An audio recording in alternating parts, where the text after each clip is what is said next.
What, Ranger? Now what do I do? Okay, this is Advanced Dungeons and Dragons video game cartridge. Your dungeon master has placed you in a dreadfully precarious position. You're playing the most phenomenal game ever created.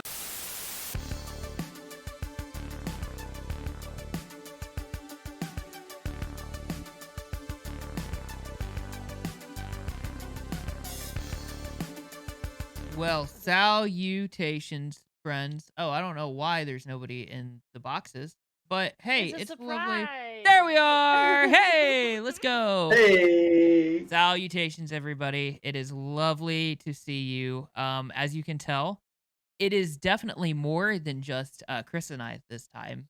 Mike might be joining us later, hopefully. He's dealing with a 1-year-old, but we have a very special, esteemed guest here. We have JenIsOnline. Salutations, Jen. Salutations. How's it going? It's going well. I'm excited to be here. I'm so Oh. excited you guys wanted to chat with me about, adult pretend. I do love me Yes. some adult pretend. Chris, Mhm. how are you, my guy? How's it going down there in the bottom left-hand corner of the screen? It's great here in the bottom left. We're chilling, maxing. It's all good. I'm excited. I'm excited we have guests, and from the little bits of interaction I've had so far, she's amazing. What I've seen online, some of her podcasts. So we're gonna hear from Jen.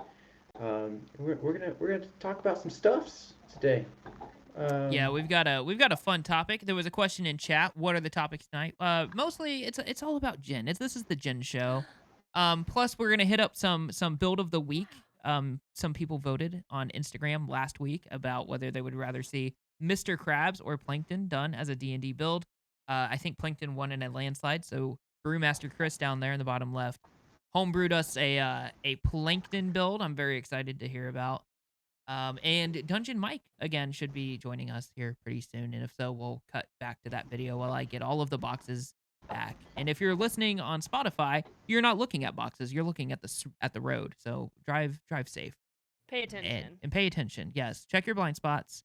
Check your gas. Make sure you've got gas. Check in the again tank. right now. Now that you're thinking about it actively, check a third time. Yes, How about a make fourth sure- time? No Can we look motorcycles. to the right yet? Yes. Look to the left. Or because they're listening in the future, maybe we have the automatic driving cars and hoverboards by now. That is So, true. That you could know, be. The future sounds really promising. I bet we're gonna have all of that stuff in like a week from now. I was Is about your to car say, charged? what? Yeah, get on it. Science, hello. Come on, Tesla. You're slacking. Stop trying to buy Twitter already. I hate it when that True. happens. We've got 3 episodes to put on Spotify now, so whenever this one's done, I'll go edit those, and then 3 episodes coming at Spotify all at once, and there will Let's be go. 4 episodes, all for your listening pleasure. So, with that being Yes. said, Jen's here, Chris is here. So I guess Chris and I are kind of leading this charge here, just so Jen can kind of shine in the spotlight a little bit. So, you want to tell us a little bit about JenIsOnline and kind of what goes on over at your channels and where people can find you and who you are and all of that Hold fun on. stuff. My elevator speech, huh? All right. Yeah. Well. Yeah. Let's go. Hi. My name's JenIsOnline. I stream on my Twitch channel on Sundays and Wednesdays. I do variety horror content as well as a ton of event streams, something called like Play Until You Beat It, where I sit and play one game that's about 20 hours long in one entire sitting. And we do it for charity. I love doing charity events and things like that. I also am a YouTuber, a TikToker, and just all around online. But aside from myself, I do a lot of producing as well as focus on the Dungeons and Dragons community here on Twitch, and kind of branching out into other spaces. I am the Dungeon Master for Feywild and Out, which plays here on Twitch on Mondays, but it's uploaded everywhere. And then I'm a player in a game on Tuesdays over on Architect Lum, and I have a podcast called The Overprepared DM, where myself and my co-host Nick talk with guests about what it's like to be a DM, how to do it right, how to do it wrong, but ultimately how not to be overprepared like me, because I do it. You don't have to. Please stop. you're hurting yourself.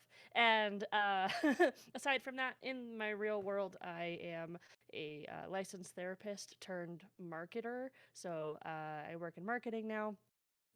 As of January this year, and I still utilize my license by running therapeutic Dungeons and Dragons games over at the Denver prison, and individuals in the recidivism program in Colorado. So that's super fun.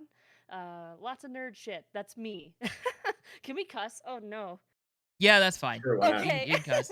It's PG-13, so. I get Yes. one F word. You get or one. two. You get one. Or, One. or two. I You know don't what? You're how it our works. special guest, and you're our first official guest of the Investigation Check 2.0. That is so cool. So you can I'm have a so special honored. F-bomb just for that. Oh, thanks.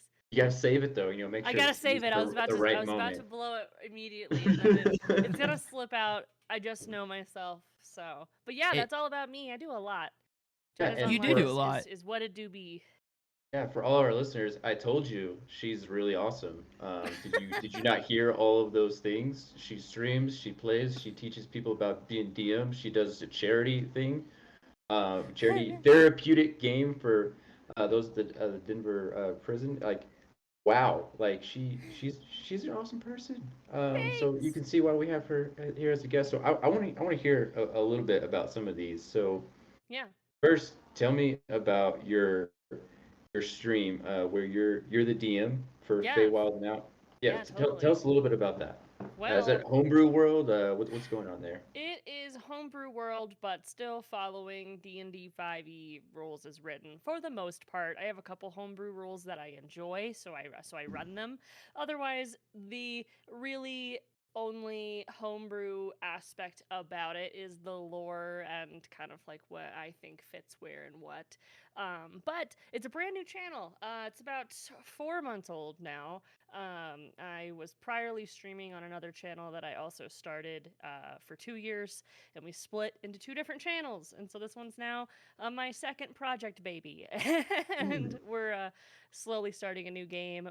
Unfortunately we streamed 2 games and then had to take a month-long break because of people moving across the country, like life Yeah. stuff. Just every single week was like, all right, we're gonna play another video game this week, you guys, on this Dungeons and Dragons channel. But we're back officially as of this last Monday, and we shouldn't have another break for a while. But it's You fun. hope so. Scheduling is the biggest BBEG of all Yeah. time. So sometimes that can be a real pain. Totally.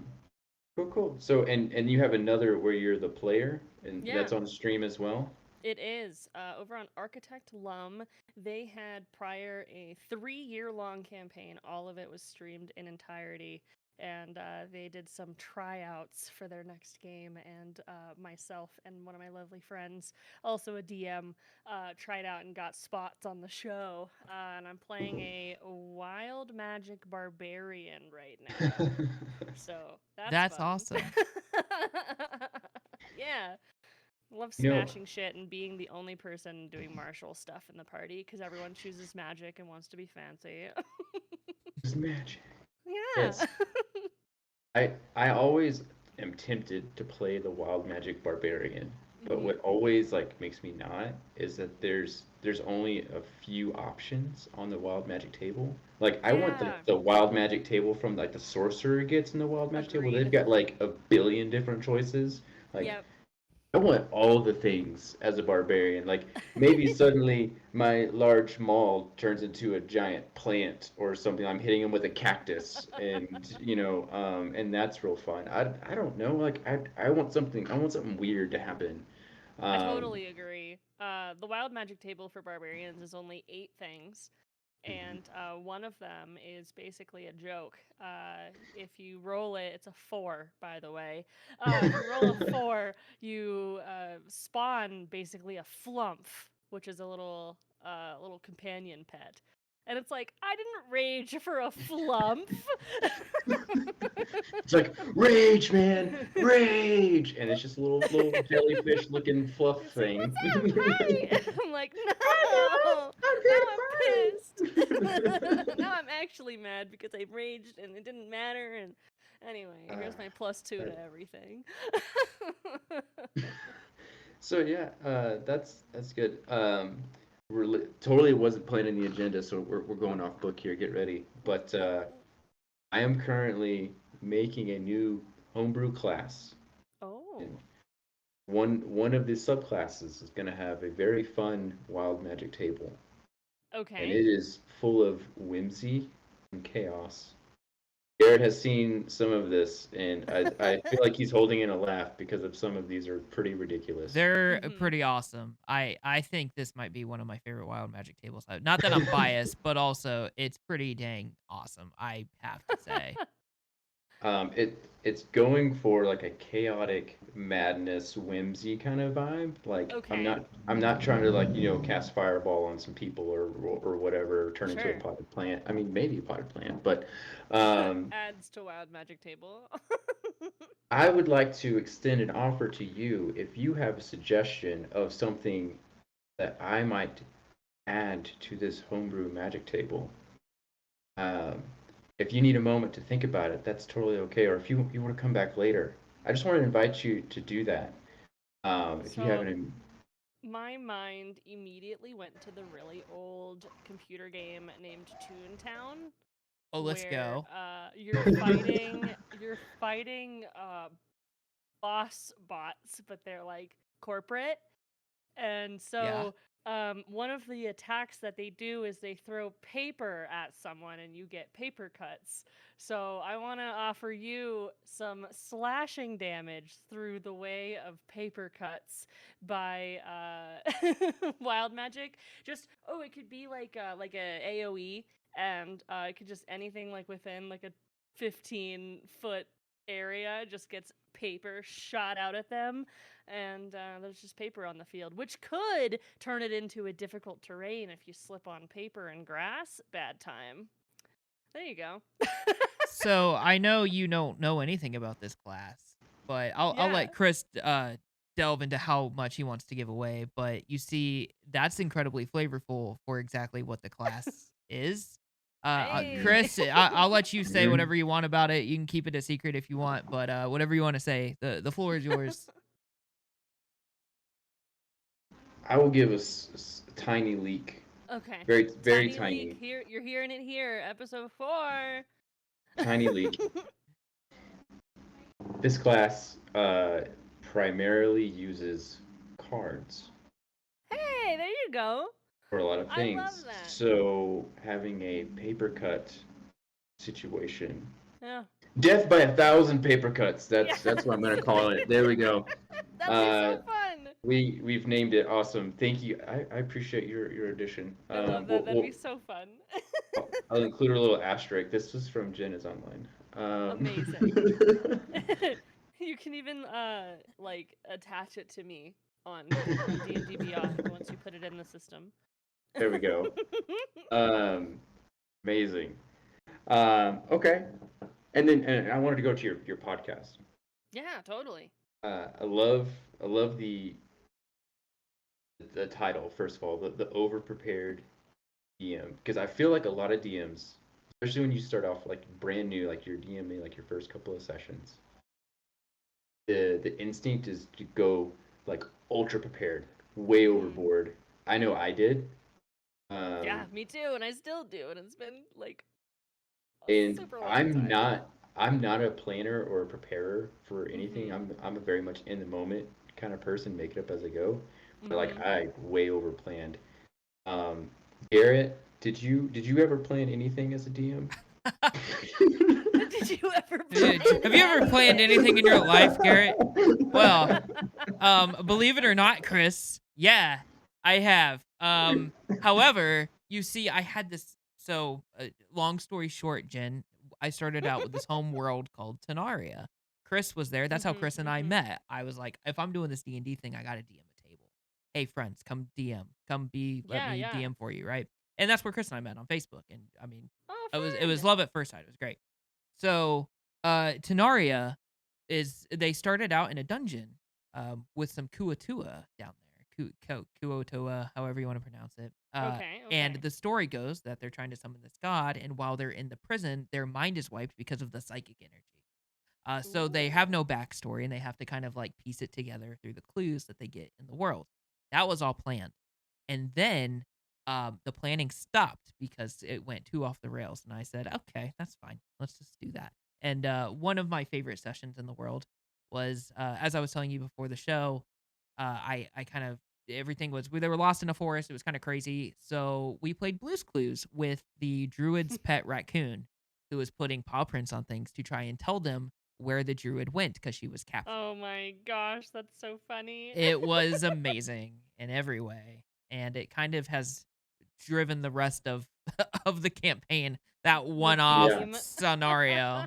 So up until about that point, it's been planned. Is it planned anymore? No. I kind of use the table now to play test stuff and to try new things. Yeah. It's my experimental zone. It's kind of like my playtest server, if you will. That makes sense. So to answer your question, Chris, yes, once upon a time, before I was jaded, I was great at planning things, and then you people came and ruined my plan, and now I'm jaded and sad. Well, kidding. Your I love plans it. and flipped them upside down. Yeah, a little True. bit. But for the record, y'all, planned or improv, it's been great. Just want y'all to know that. That's not a appreciate shot you. at the quality. Not a shot at the quality. No question on the amazingness of the game. If you like Uh, whimsy, boy howdy, We buckle can up. Too. Oh yeah, lots of that. But so Jen, back to your podcast, the overprepared DM. You've been giving out a lot of hints and stories and background about ways to not feel like you have to prepare as much.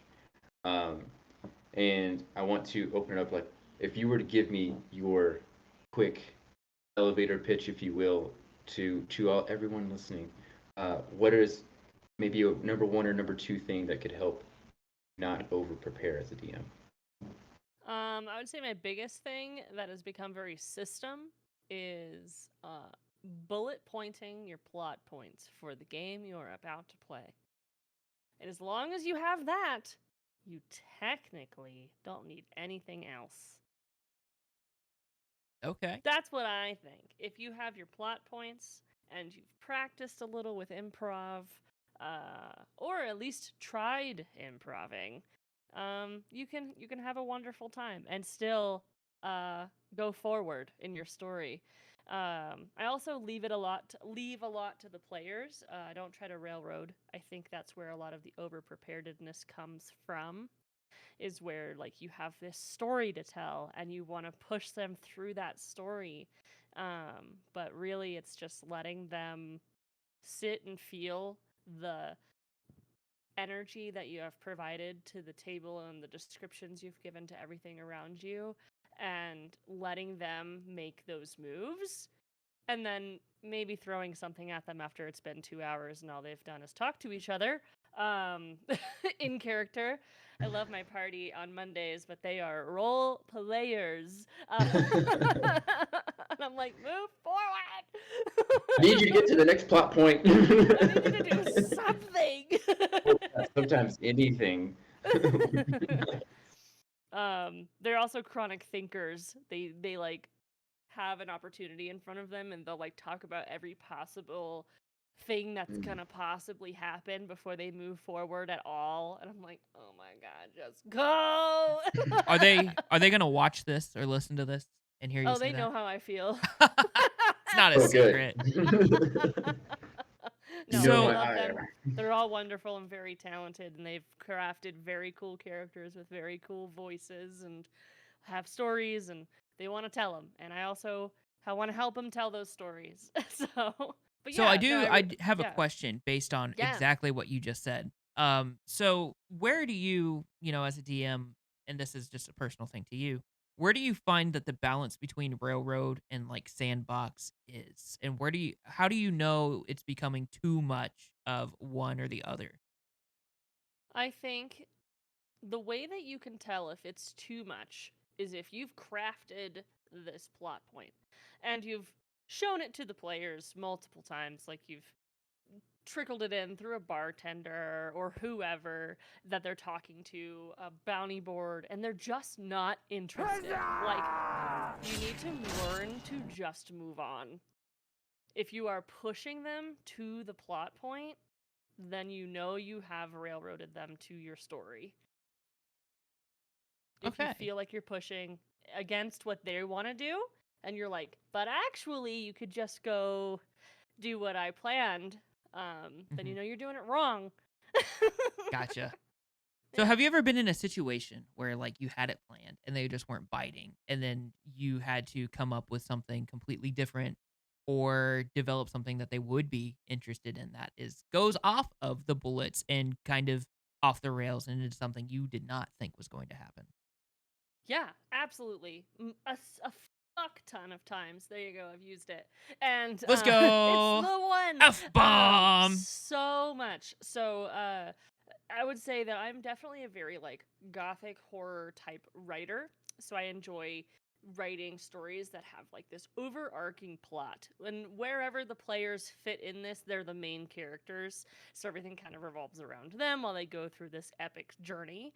And occasionally I get hit with a party that does not care and just wants to be a living group in that world. The big overarching plot is not interesting to them, or they just aren't hooked by whatever I'm trying to give them. And they will instead go on a long quest and journey to what did I make up? It was they picked up a bounty and pillaged a goblin town that was ravaging the nearby farm, and they found jewelry, so they used that jewelry to ask the jeweler to marry them, and went on a whole excursion to find wedding people. Then they had to learn how to make friends so that they could have guests at their weddings, and it was a whole 6-game arc of them planning a wedding. I love how you said Because learn have to make friends. It's because that's what I do in middle they learn school how, is we yeah. learn how to make friends. Yeah. How to make friends and influence people. Not Yeah. a plug. Yeah. Well, most NPCs are like utilized as tools to a party almost. Like you're an information. You are here for information. You are here because I think you're cool, and also you're adorable and cute. So I'm gonna keep you for the rest of time.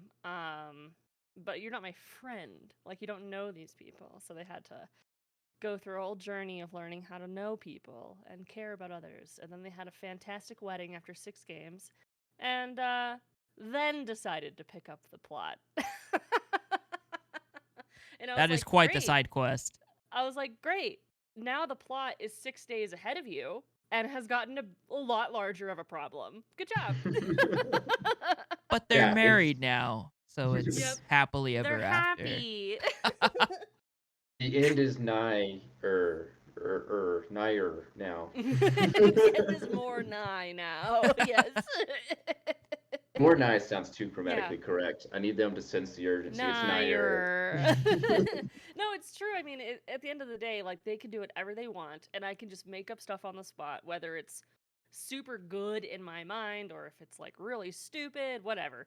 Usually, everyone walks away from an improv game like that was the funnest game we've ever had, and I'm like throwing all my papers that I've planned for months in the air. Like, okay, we care about like Boblin the Goblin, but we don't care about my long story of your journey to. Boblin the Goblin. I The can old totally Boblin. relate. Yep. I care more about Dredgery the giraffe. That was my animal companion. That the other DM at our table said was not strong enough to carry my large hippo ass. So it's very disappointed. Anyway. Oh, sad. Yeah, the world moves on whether you take on the main quest or not. That's where my point was getting to. Which is facts. So I want to go back to something that you said, and this is something you've referenced on the podcast a couple of times. Is about your gothic horror. You really like the darkness themes. Yeah. I'm right there with you. I'm vibing with you on that. Yeah. Tell me, or share with us, or briefly, the best like darkness or horror theme that you've had or facilitated in DM. Like you were either the DM or the player. Like what was probably the best one that you've experienced? Let's say, I would say it usually revolves around the actual strength and fear that you can get from something that's really powerful. So I try in my writing in general to show the players how harmful they can be by providing really grotesque and real descriptions of the damage that they've done. Or that what they're attacking is a living thing, so it's not just gonna fall on the ground and get an X on it on roll 20. Like, you're gonna learn a little bit about them, and I try to humanize people in cults. I love cult activity. It's really gross and dark, but like, why did the people come to that cult? They have to have a story, and each of the cult members, maybe not all of them, there's always extras in the stories, but a couple of the cult members will have like these sad story backgrounds of like abuse and like really hard times or homelessness, like real world problems that bring people to join a cult. And it's so dark because it is a huge light shown on the negative aspects of everything that we walk around in. And maybe it's more of me being a pessimist and really enjoying sad things that make me cry, but I'll write about them. Hey, But yeah, I love love stories that end in tragedy. So those are always super fun to write. I don't love killing the players, but I do love killing someone important to them because I love the tragedy. I'm not gonna kill you, but I'm gonna kill that Boblin the Goblin you're so infatuated Yeah, with. or, like your wife that you are on this journey for and you've been trying to find her for, I'm just going off the top of my head, let's see. You've been trying to find her for years and she just disappeared one day after a raid, and at the end, your deepest fears actually were true. What do you do now? Like, you go through this process of grieving that you didn't think, like, you thought it was going to be a happy ending. You thought. Or plot twist, she is the big evil that you've been She thinking actually that rules the kidnapped her. cult now. Yeah, you thought they kidnapped her, but she actually is the big bad. That's an uh-oh moment for sure. Yeah. Or if you Yeah. really want to rip out their heart, like they find her, they're about to rescue her, and then she dies. It's like it's been years you've been searching for her, and then finally you see her, and too late, man. Too late. Ugh. Villain didn't monologue long enough. True. I would say the biggest thing that I really enjoy in like my specific kind of writing, because I see that you mentioned the wonders of Barovia in chat, Tabletop Misfit, but I actually really don't like Barovia, and I really don't like Curse of Strahd. I'm sorry. It's one of the longest, most popular, in fact, probably the most popular module of all time, but I'm just not into it. I want things to be dark, shadowed by happiness. So, like, you're in a normal world, and shit is just happening beneath the town, beneath in these secret areas, or some of the happiest people are part of the worst things. And I just enjoy that mask that is provided by the world of sunshine and flowers, but beneath it is doom and gloom, and everyone's depressed. You and I think, Jen, are very similar in that regard, except where you like the horror and the tragedy, I like the corruption and the political Yeah. intrigue. So like the Gilded Age and Prohibition, and I mean that's where Story Always comes out of, is those kinds of stories of corruption in New sure. York and bootleggers in Arkansas and all of that kind of the vibes. But Yeah. over the like the Gilded Age, it's over a sunshine, happy go lucky time, but underneath the surface, it's jacked up, right? So Yeah. we're not so different, you and I. I mean, a great like modern example would be the most recent Disney movie. Is it Encanto? Is that Yeah. the name of the movie? Uh-huh. Yeah, where it's a happy like family that's doing family things, but in fact they've actually ousted an entire family member because of a curse. Mhm. And like that, I love that. I'm like, you're actually damaged. I'm num delicious. They're all messed up, all of them. Yep, everyone's in different messed up. ways. That's Yeah, what I and like. It's when there's a flip of the coin and it's depression. I am right there with you. I vibe on that very much so. I like to have very realistic darkness Mm-hmm. in my stories and my settings and campaigns, things like that. Because it makes it feel uh, more everything. Like there's that there's bigger consequences. Like yeah, we might Mm-hmm. have some jokes here and there, but um, some bad things can really happen. Like if you make the wrong choices, like those choices are gonna have consequences. Right. And Garrett knows I am all about putting my players into choices That's your when I'm thing. running a That's your game. signature, baby. Give me an and example. Give me an example. and when I give them a choice, it's two bad choices. Um, so we were it was supposed to be a one shot. It was like a four shot eventually. Yeah. But essentially, I placed all the players into a situation where they could save the town from this terrible monstrosity that I had created that was totally unkillable. Mm-hmm. Um, everything was ineffectual because they're not meant to beat it.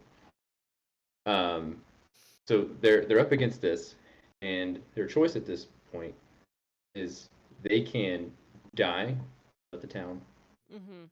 go, or they can make a deal with this devil, and this devil will take care of that problem for you. But Deals are so good. but whichever party member, and it's one party member, takes that deal, the devil can make them do anything he wants. Mm. And then where that goes makes the party have to choose, well, now what do we do about this guy in our party who's making some questionable choices? Because we don't know that he made a deal with the devil. Right. Um, Right. um, Jeez. so it got very interesting. We did have one player kill another player. Um, Ooh. yeah, that was intense. I resurrected them because I wanted them to keep playing. Um, That's good. uh, but when Emmanuel, that's the name of the devil, when he came out, the setting, like the Mm-hmm. whole environment, the vibe that we had in there, like the whole environment changed. Like I could feel the intensity, just everything got so deep. Yeah. Um, It was very and it's good. like I was like, That's awesome.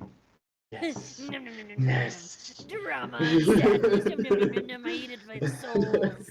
The You're gonna make all bad choices. the It's so good. monstrosity though was the giant mechanical spider from the movie Wild Wild West with Will Smith. Mhm. Which he put that in Amazing. there just for me because he once described this world as the Wild West. So now it's just Chris's Wild Wild West adventure, and he put That's that in there cute. just for me, and I It appreciate That's that was so gonna about be, you. good. yeah, it was gonna be a giant ooze monster, but Garrett made a request, and I obliged. I That's appreciate that's that. what I do. I deliver. You want a giant monstrosity? You've got it. Thanks, Good friendo. luck. um, well, sweet. Let's move on to the next thing. I want to test y'all's DM skills and knowledge. And what would you do with this wacky thing that I want to do?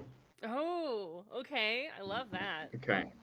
So I like to be the player that brings things that says, "Hey DM, hey Garrett, I want to do this." Do it. I allow it. And that's usually how it goes. Even before I describe what it is, he's I like, "Do it. allow I it. don't care." Um, I gotta hear. I but gotta know the details. so this one isn't as far fetched as some of my other ideas, but I feel like it's pretty good. I feel like it's pretty good, and it should be allowed. So this is specifically around shields. Okay. Captain America and his mighty shield kind of vibe. I feel like shields are underrated or underutilized. Agreed. Let me say that. I think they're underutilized. So let's say I am Bugbear Okay. because I love bugbears.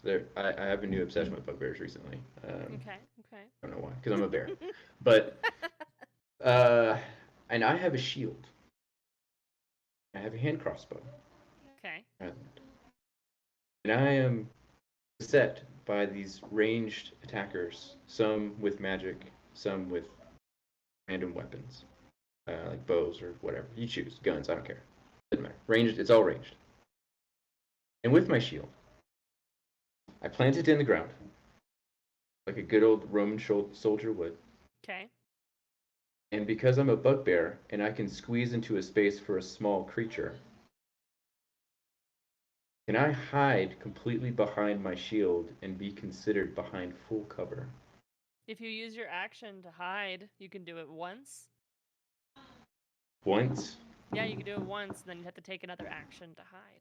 Because if you're not a rogue, or if you don't have a bonus action that says you can hide as a bonus action, then you'd have to actively try to hide. That's great, because I want to take this a step further. I wasn't done. Okay. I was setting you up.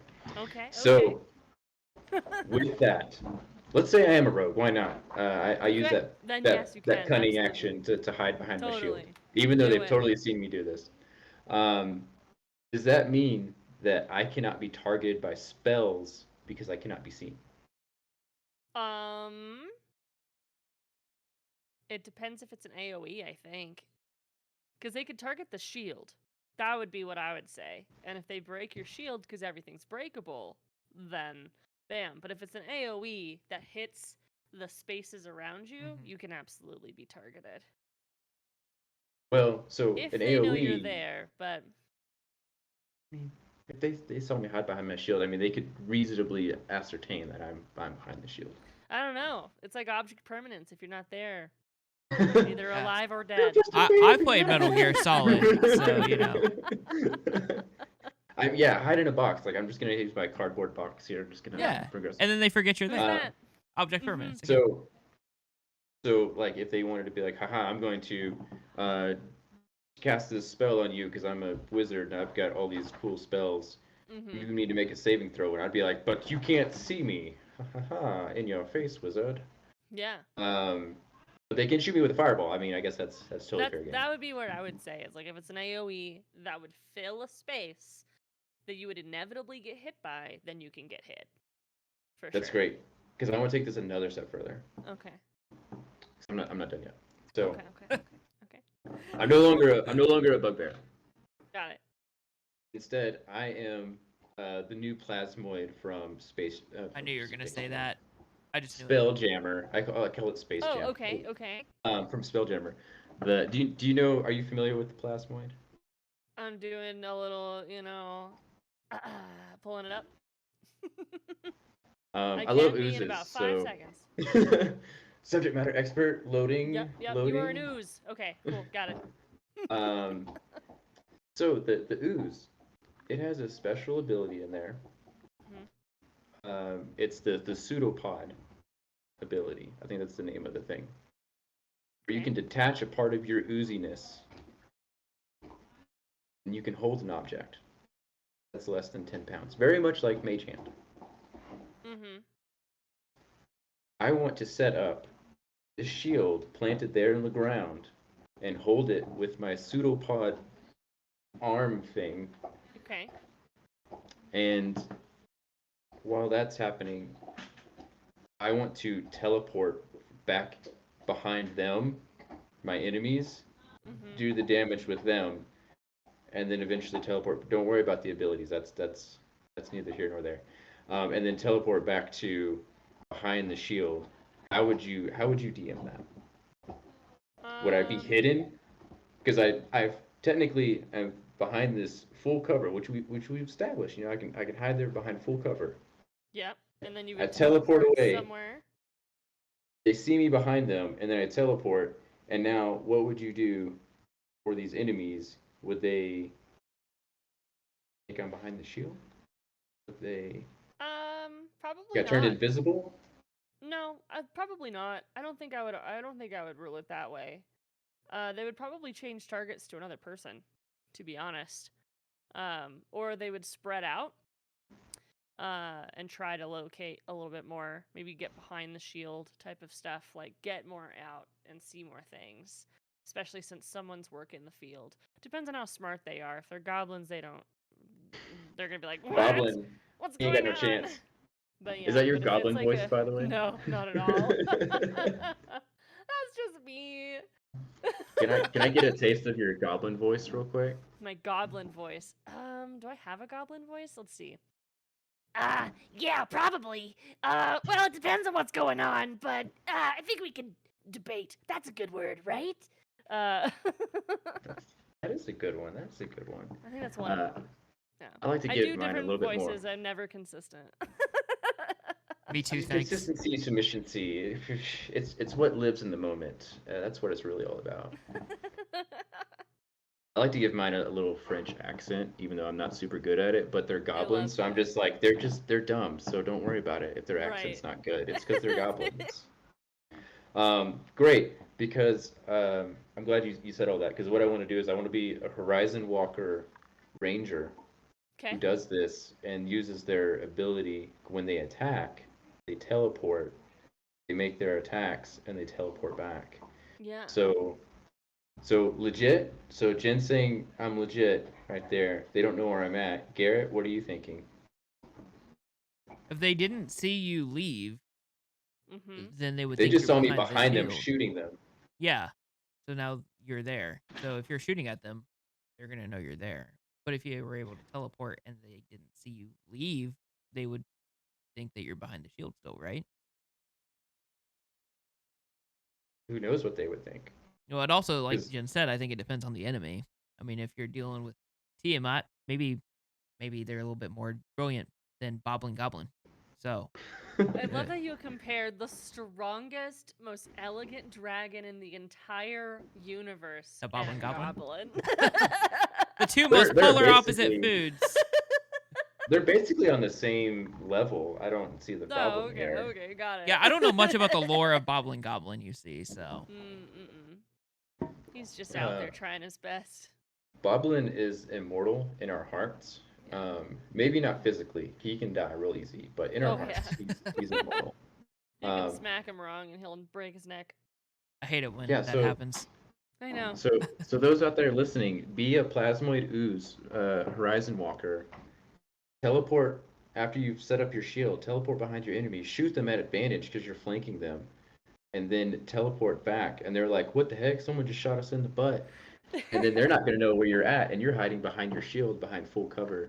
Welcome to coming to my power gaming session. Let's go. I feel like Garrett, just like his inner DM, just like retches at this because he's like, he sits at my table. He does sit at my table. That's so funny. See, everybody else is like, I go for the leg and I slice it. And Chris is like, Right. let me do this mathematical equation here. And then he all Love of a that sudden it's has 30 mathematical. dice in his hand and he drops them and he's like, I did 500 damage. Oh, it's just a shadow now. It just no longer exist. It did exist and now it doesn't. I am ready to kill your thing so I can go back to stealing food and getting shiny objects. Shiny objects, of course. This That's is trouble. my point in life. It is not to have extended combat. This isn't here nor there, but Chris plays a character named Trouble, and Chris plays Trouble in several campaigns, but they're all different Troubles. So there's this multiverse of Troubles, and I love that. I as well love that. He's a Hadozi in Storielus, and he's a halfling in Tenaria, and he's also a crowing rooster in all of them, because when the day begins, it always begins with a crowing rooster, and we decided that's Trouble too. So there's many variants of our Trouble Good friend. stuff. Absolutely. Which fits into his multiple personality disorder. So That's true. There you go. all right. Well, now that y'all have approved my abomination, let's go on to Now something. that I'm correct, let's move on. Let's move on to something a little bit more lighthearted. Let's talk about Plankton from SpongeBob. Oh, let's go. Let's do it. So Okay. Brewmaster Chris, I- what'd you brew us up? I need to know. Show us what you got. What'd you So give us? we've got something interesting. You know, I had to tinker around with this one quite a bit because it's difficult because Plankton gotta love him, but he's not very good. No. Both morally and competently, he's just not very good. He does a lot of things, but none of them very well. Um, but I would like to hear what is your take? Not, you don't have to tell about class or anything like that, but just things about Plankton because one, I didn't really watch the show, Okay. SpongeBob very much. I've See. seen some episodes, but what is your take on Plankton? And I just want to make sure one that I kind of got the vibe right. But what are your thoughts about Plankton first of all? Garrett, what are your thoughts about What are my Plankton? thoughts? Yeah. Well, when what's the computer wife name? I don't Karen. remember. Karen. So Karen Yeah. puts him in the little the recipe maker or whatever to figure out what things are made out of. It probably has a name and it's not recipe maker. But technically, if you want to know what makes Plankton up, he is 1% evil and 99% hot gas. Hot gas. So that is Plankton. Just perfectly explained, I think. Jen, what about you? What are we doing here? We just listing what Plankton characteristics there are here. Yeah. Yeah, sure. Plankton is Character analysis.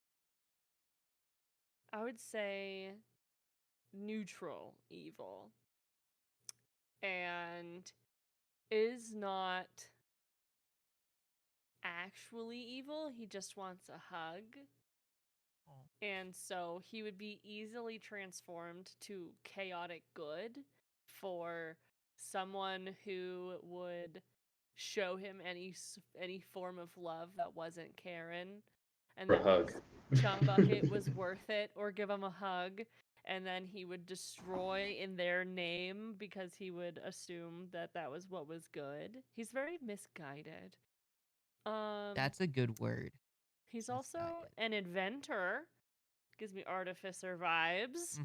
Mm-hmm. Maybe his steel defender is Karen. But she can't move. Let's see. He's competitive and he is the small and adorable one in the party that wants to be seen as very serious and taking things seriously, and but they're not because he's cute. I think you totally nailed it. And spoiler alert, you might have touched on one of the things or two of the things. So we might have some alignment here. Okay, Speaking okay. of alignment, I went neutral evil as well. Um, Wow. yes, Nice. because he is only 1% evil, so he's not like kind of evil, he's not real evil. He tries. He's not very good at it either. So and He's chaotic the kind good. of person that likes drama. They're not evil, but they're annoying for liking drama and seeking it out, maybe causing it. I mean, that's why his computer wife is named Karen. I Yep. mean, Mm-hmm. come on, That and that says was it even all. before its time. I mean, so he's a visionary. So Plankton, making a good old Plankton buddy. Down there in Bikini Bottom, nobody appreciates the genius that is Plankton, right? He Mm-hmm. makes computers. He has all these great inventions, but the people of Bikini Bottom, they don't need that. What do they need? They need Krabby Patties. Dang it, that's what they need. True. Let's go. Um, because he has built this amazing AI that in our real world would be amazing. I bet Mm-hmm. that thing could do better than Midjourney on some art. I don't know. Actually, some of that Midjourney art's pretty dope. Yeah, Um, sweet. I was looking at that. That's pretty cool. shout out to Midjourney, by the way. But anyway, um, he's just unappreciated. So he starts off life as an artificer, very true to his inventive nature. And yes, he does get into the battlesmith so that way he can get his steel defender. This is where he starts working on Karen. He makes the mechanical components, but we can't just stop there. We have to do more than just that. And I have to yell at my dog. Hang on. Okay.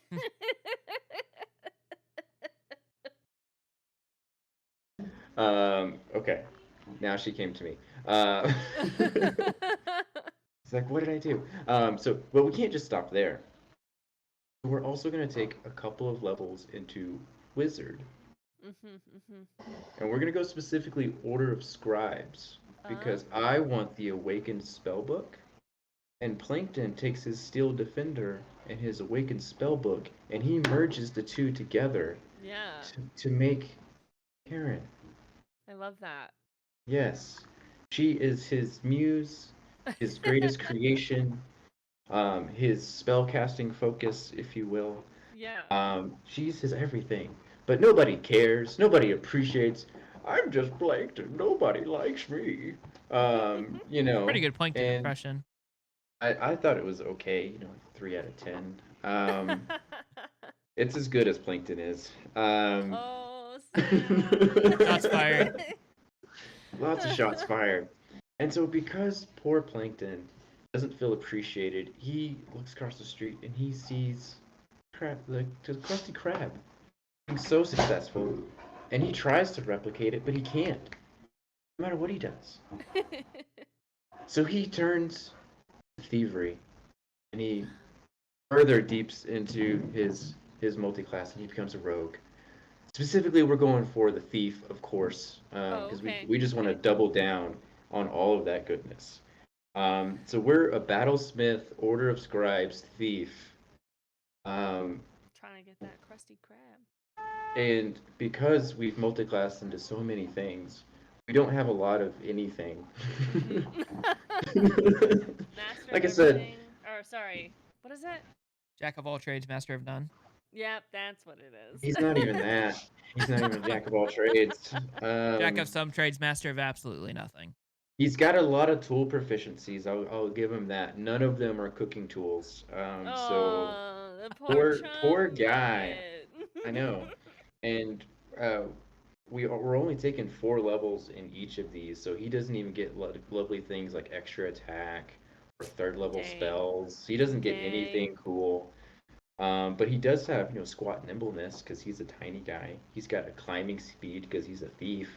And he's got fast hands. What race did you give him? Guess. A grung. Ooh, that would have been good. That would have been a good choice. I didn't even think about grung. I was going kind of with the hot gas kind of aspect.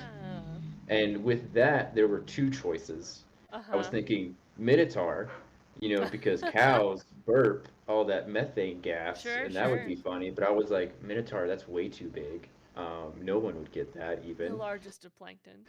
I know, right? That should just be super plankton. So I went with a plasmoid. And I'm just gonna think that he's a gassy goop, because that's fun to say.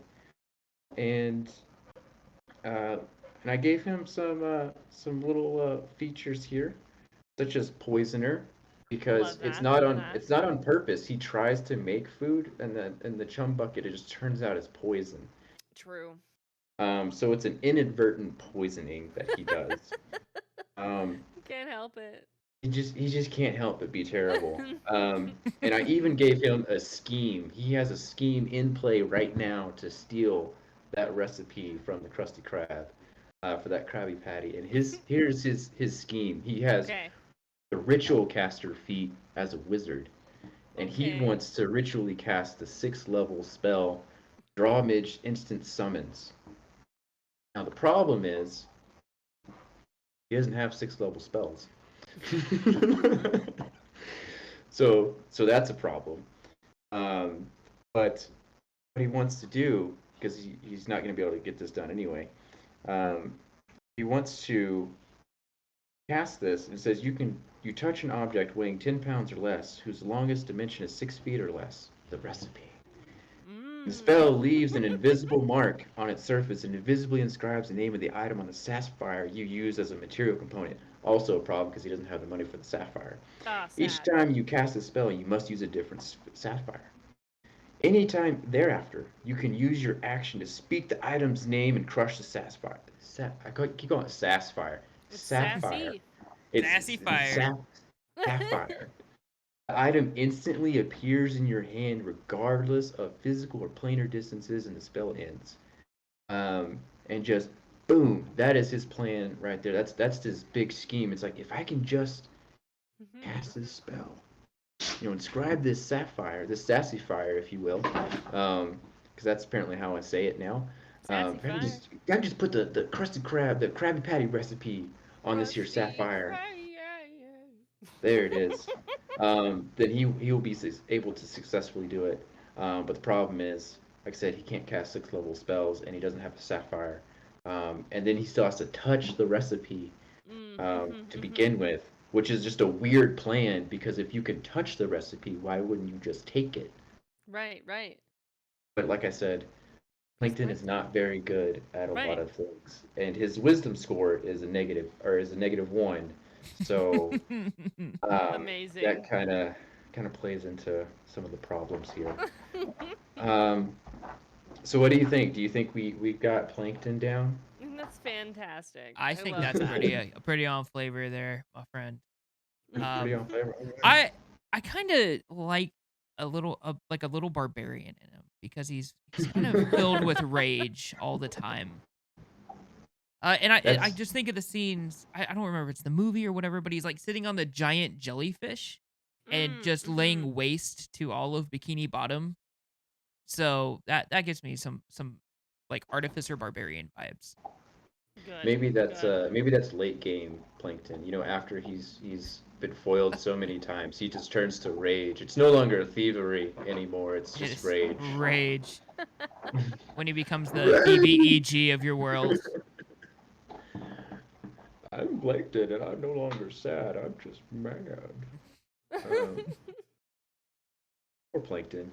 Anyways, if he'd for, do for be trying his best. for anyone out there listening, feel free to let us know how you like our Plankton Yeah. interpretation there, and if you've got more suggestions, I'd love to hear it. Um, but as we Crabs. perfect. None, but thank you. No, it was perfect. It was perfect. And so as we draw to a close, I've got a lot of speed round questions here for you. Okay, I'm ready. The first Throw one my is glasses cleaner. what would you like for us to do the build of the week next week? Who in the universe is out there would you like for us to brew up next time? Garrett, you can also feel free to chime in here. I would Oh, like we you can put to that on the make poll. Jen, pick the universe or the universe, IP or The whatever. Boys. The boy. Chris, have you watched The Boys? I have seen season 1 It's of The violent. Boys. I haven't even It seen is. that. I just hear a lot about Homelander and how he is the guy. So that's all I It's know. pretty Literally all I good. know. It's very good. Okay. It's pretty good. I need to big watch that suggest. next. Yeah. Season 1 was bananas. Like I love it. I need to watch season 2 and now 3 apparently. Yep. So got some catching up to do. I had to do Stranger Things, so that's I impressive. watched all of that in 2 months. It's great. So good. Fantastic. So good. So Jen, I'm unfamiliar with The Boys. So will you please pick the Have you- character in that case? Okay. From The Boys. Well, then you can make Kimiko from The Boys. Oh, okay. I remember who she is. Yeah. Kimiko. Kimiko. I'm gonna have to do a little more research. Might have to binge some of The Boys. Or I will too. you guys can make 11 from Stranger Things if you both have seen that. Oh, that is. I feel like that one's too easy. I feel like it's too easy. I need you to make a Joyce. Joyce would be fun. That one's a Joyce challenge. or Will, because they have like a little D&D party set up with the main characters. My partner and I have really chatted about like what spells and stuff that Will would have. So If you do Will or Joyce, I'll be happy. Will I as a wouldn't- person is not a wizard. That's my hot take. He can be a wizard in D&D, Will the Wise, but he is not a wizard as a human person existing on Earth. I don't think. That's just my 2 cents on the matter. No, Tell us how you really feel. I mean, that's a good point. I'm gonna do Joyce, Okay. but you're gonna have to show me on Discord or some other time your take on Will. Okay. I would really like to hear that. I'm down. Okay. Some of these are a little bit more rapid fire. So I'm ready. this one I was hoping that Mike was gonna join us, but apparently he hasn't mastered the sleep spell, so we're That's gonna okay. give him a break on that. And this is something I've seen in some of the TikToks. So maybe you've seen it on D&D TikTok. 1-on-1 level 20 fighter versus the level 20 wizard. Who are you putting your money on? The wizard. Wizard. Mhm. Okay. It all depends on distance, but there's no ifs, ands, or buts about that. It's a who. It's a who or who. So I'm gonna say wizard and hope that they get enough distance. Interesting. Okay. We might be doing a session where we plan this out. Ooh. Because Mike and I have been going about on this, and I think it's the fighter Okay. personally. Because main reason, that D6 hit die. It just doesn't do that wizard any good. It's not doing him any favors. So Thems is gonna go down, but all right. I'd like to hear your take on that. These are a little bit faster, I promise. This is favorites is the Okay. flavor here. But favorite class, My favorite class is a bard. bard, They're very Respect that. versatile. very fun class. I They're think that's versatile. Garrett's favorite class. I feel like it's a good class if you can't choose. Because you can make a fighting kind of bard, you can make a magic kind of bard. Like it's versatile, and that's why I like them the most. Bards are good at everything. Yep. That's Jack true. of all trades, and kind of masters of everything too. Yeah. Yeah. Bards are ridiculous in the best way. And you can get like crazy stats on like your persuasion and deception checks and Yep. things like that. So that's always fun. Favorite spell? Oh, I thought you were gonna ask me my least favorite. I was like, I'm ready. Oh no, your most favorite spell. My favorite spell. Oh no. I think I really like the idea of Tasha's hideous laughter. Cuz playing it out, especially if someone uses it, makes for really fun roleplay cuz someone's just laughing their ass off and like unable to respond. And in the tensest of situations, someone's like, "You're laughing now." And it's all this death and destruction and one person just going, "Oh my god." Like cracking up and dying in the background because they can't stop laughing. It's wonderful. Garrett, next time I cast Tasha's Hideous Laughter, I'm gonna need you to do that for the whole duration. Yep. Aye, Captain. For just the rest of the session. And we're out of The rest of time. this- All right. And I cast Tasha's Hideous Laughter again and again and again And again. and again. As you jump and glide and jump and glide and jump jump and glide, glide. jump glide, Oh, jump I glide. also really like Ice Knife because it explodes. If it hits or doesn't hit, I like that about it. So even Yes, if you 'cause it miss, still you get an works. AOE. Yeah. It still works. My favorite is Prestidigitation. Okay. You do Because Versatile. prestidigitation. I just like to cast it constantly and for any reason whatsoever. Yeah. And it is super fun. And the DM is always like, "Can you do that?" I'm like, "Oh yeah, totally do that. Duh. Prestidigitation, yeah." What can I do with it? True. Garrett, do you have a favorite, Garrett? Favorite spell? Favorite spell? Oh, yeah, no. Favorite spell. Let me think about that for just a second. I mean, Fireball's pretty iconic, but I feel like that's cheating because it's so iconic that you can't really just say Fireball because even people who don't play D&D are like, oh, fireballs. You just throw fireballs around all day? Well, you roll dice and throw fireballs? You're allowed to like boring things. Oh, well, great. I'm so glad. You can be basic. It's okay. No, that's a basic ass answer. I mean, the flavor of what's the druid can like turn a stick into a weapon and beat the shit out of shit. Shillelagh.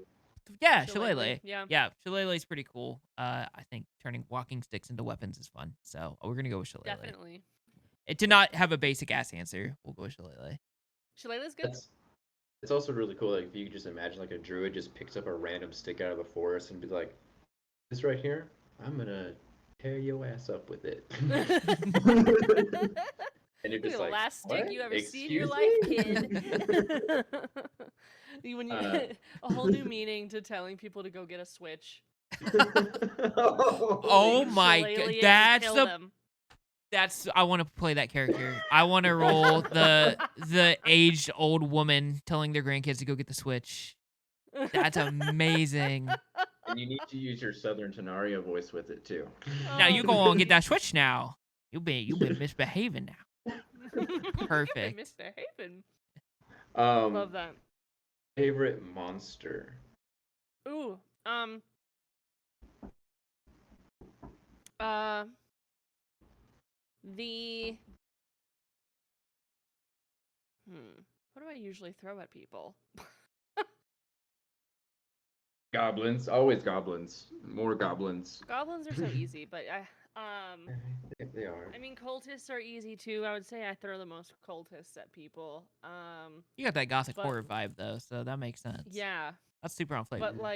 but like beast vibes. I would say probably like zombie trolls or like zombie ogres, the ones that have been like resurrected and zombies. I like werewolves. I would say that for sure as well. Something that has a stake in fighting it.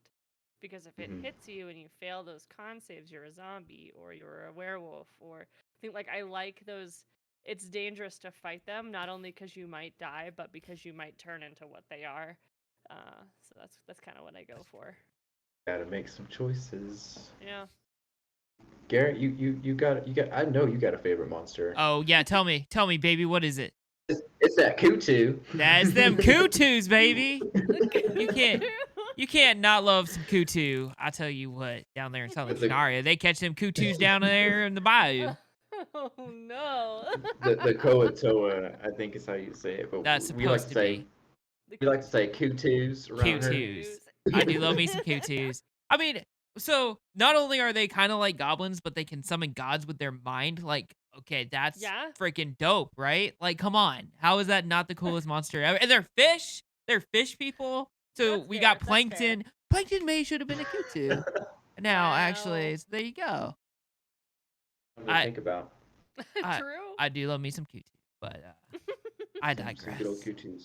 I should have jumped in the monster manual for Plankton. Man, now I feel like I need to rehash that. Anyway, do it. My favorite is the Gith Yankees. Yeah. I know they're a playable race nowadays, but Right. back in my youth, Playable races can make great monsters, just like humans. that is true. But back in my youth, we had to fight the Gith Yankees there because we got one of them swords and they didn't like that at all. Them and their mind flayer buddies. Oh yeah, I love me some mind flayers too. that was a great time. My dad was the DM, and he also didn't tell us that if you take a Gith Yankee sword, they're like bloodbound to like chase you forever. So that made a really great time. That's fun. Yeah, it was a good time. Good time. We love being bloodbound to the end of our life. It's fine. Why do they keep chasing us?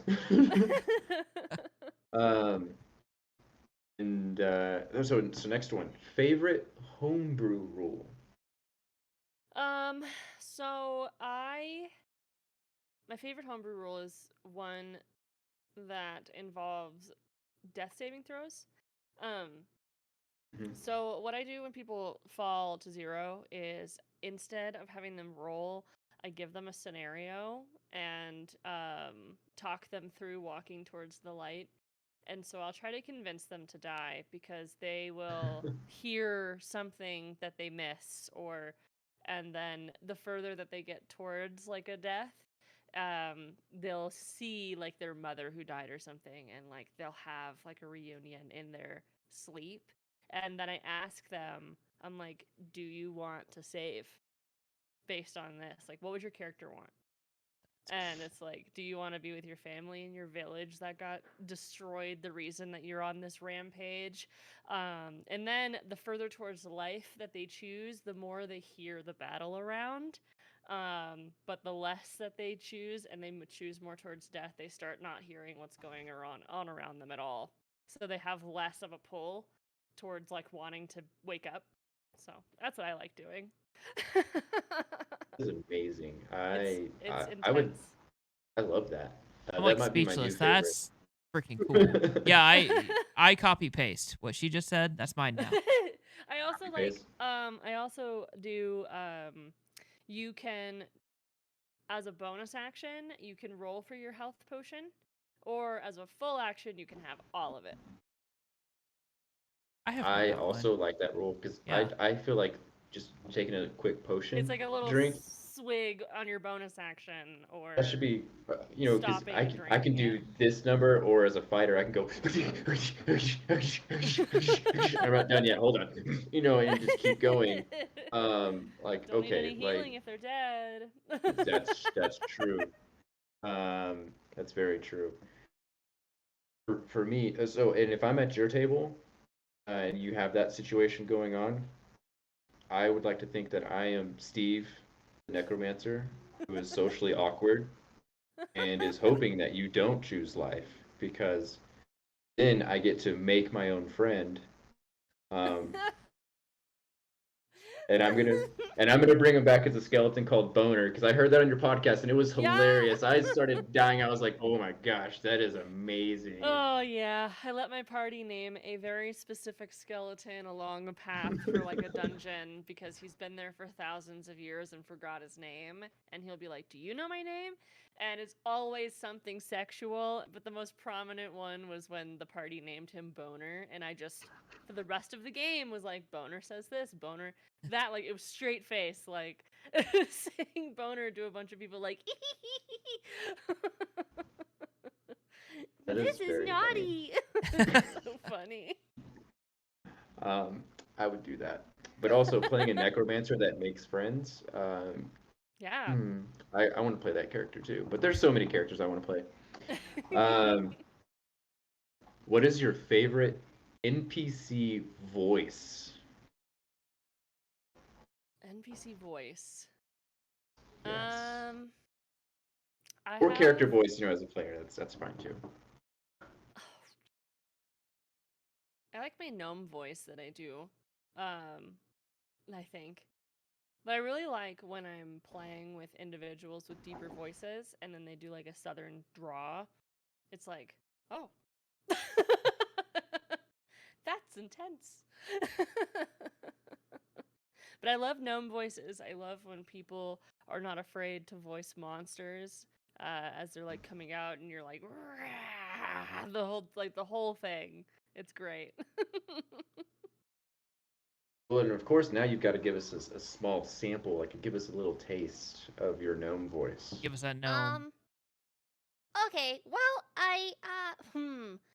we can take the components of your arm and completely rip it apart, but it'll come back and you'll have chainmail. Automail, actually. So let me just take 2 days to think about how I'm going to rip your arm off and then hopefully not go into fraud for surgery that has gone wrong. Everything's fine.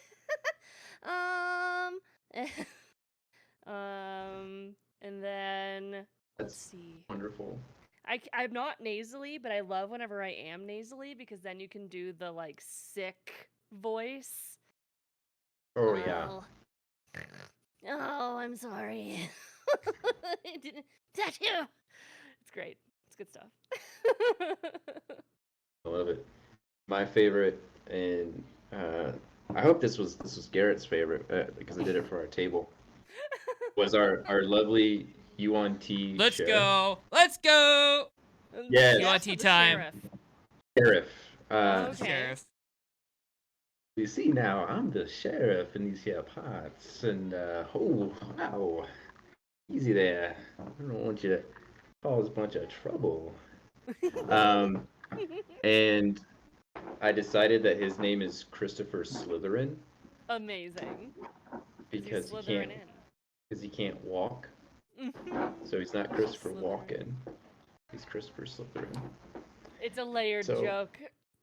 there's layers to it, and sometimes he goes, ooh, hiss, oh my, I'm a snake. That's good. It I was also really like when people hold their S's on Yonties. mm, When they just decide that everything with an S ends in like a yes. Yes, I actually do's believes that. I'm like, this is so much work. Like if you can mix that in with maybe like a New York accent, that'd be really good. But Yeah.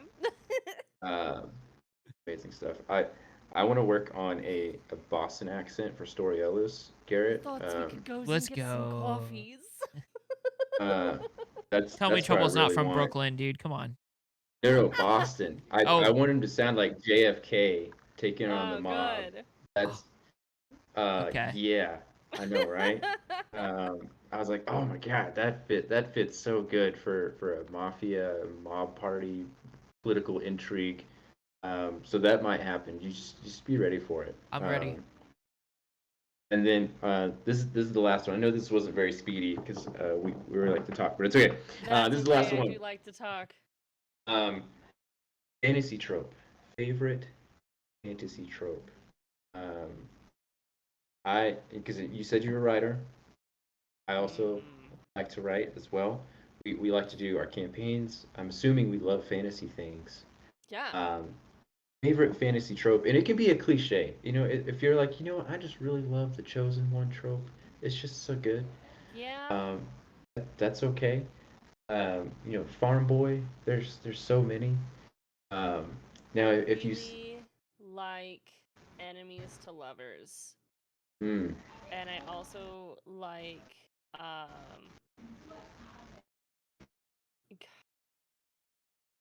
what is a fantasy trope that I like? I like them all.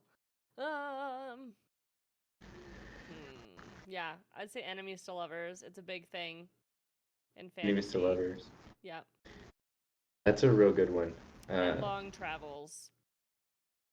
You have to leave everything behind to do this journey. I like that.